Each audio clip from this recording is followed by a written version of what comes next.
सुप्रभात बच्चों, कैसे हैं आप सब। उम्मीद करती हूँ आप सब अच्छे होंगे।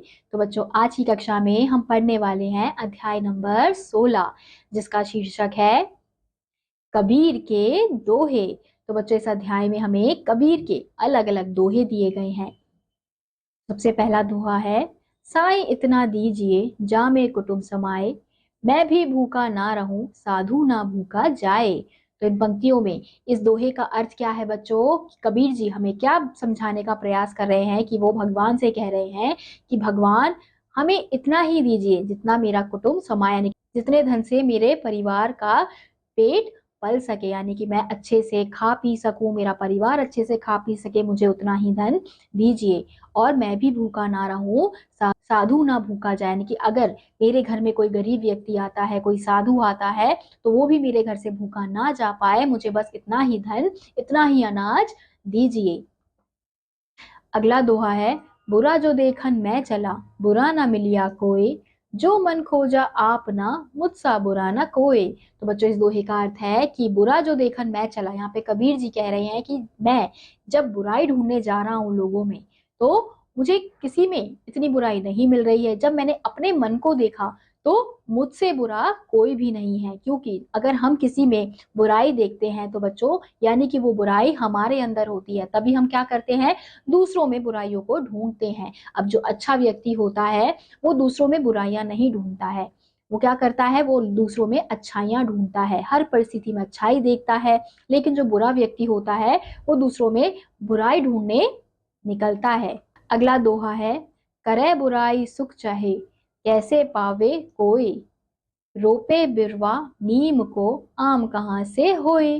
तो बच्चों, इस दोहे का अर्थ है कि करे बुराई सुख चाहे कैसे पावे कोई, यानी कि अगर हम किसी की बुराई कर रहे हैं और सोच रहे हैं कि किसी का बुरा करके हमें सुख मिलेगा, तो ऐसा नहीं होता है। अगर कोई इंसान, इसका उदाहरण देते हुए समझाया गया है कि अगर हम बिरवा नीम का पेड़ बीज डाल रहे हैं, यानी कि अगर हम नीम के बीज को जमीन में डाल रहे हैं तो वो नीम का ही पेड़ निकलता है, ना कि वो आम का पेड़ निकलता है। तो इसलिए कहा जाता है कि हमें बुरा नहीं करना चाहिए। अगर हम बुरा बोएंगे तो हमारे साथ भी बुरा ही होगा, हमें सुख नहीं मिलेगा, हमें नीम के कड़वे पत्ते ही मिलेंगे। अगला दोहा है, करत करत अभ्यास के जड़मति होत सुजान, रसरी आवत जात ते सिल पर परत निशान।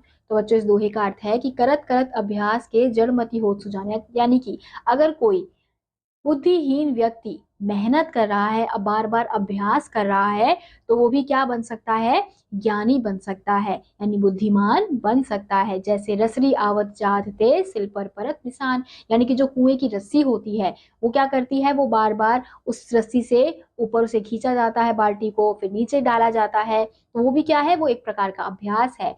तो उस अभ्यास से क्या हो रहा है कि एक कठोर पत्थर में निशान पड़ रहा है। एक कोमल सी रस्सी कठोर पत्थर पे बार बार अभ्यास करने से निशान डाल सकती है। तो बच्चों, जो बुद्धिहीन व्यक्ति होता है, अगर वो बार बार अभ्यास करे तो वो भी क्या बन सकता है, बुद्धिमान बन सकता है, ज्ञानी बन सकता है।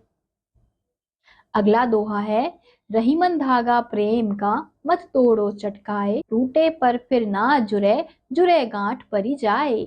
तो बच्चों, इस दोहे का क्या अर्थ है कि रहीमन धागा प्रेम का, तो यहाँ पे कहा जा रहा है कि हमें प्रेम के धागे को नहीं तोड़ना चाहिए एक झटके में, क्योंकि जिस प्रकार से अगर हम धागा एक झटके में तोड़ देते हैं और वो वापस नहीं जुड़ता है, लेकिन अगर उसे जोड़ भी दिया जाए तो उसमें गांठ नजर आती है।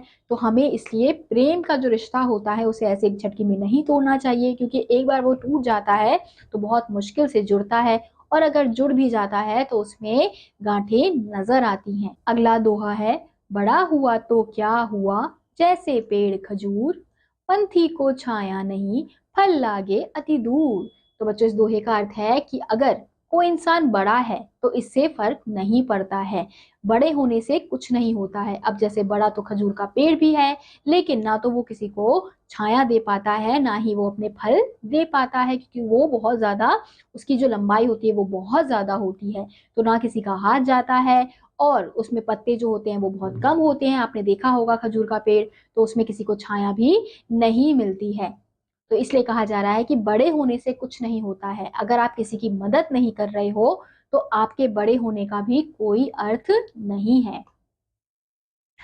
अगला दोहा है, साँच बराबर तप नहीं, झूठ बराबर पाप, जाके हृदय साँझ है, ताके हृदय आप। तो बच्चों, इस दोहे का अर्थ है कि सच के बराबर कोई भी तपस्या नहीं होती है। यानी कि अगर आप जिंदगी भर सच बोलने का निश्चय कर लेते हो तो मतलब आप बहुत बड़ी तपस्या कर रहे हो।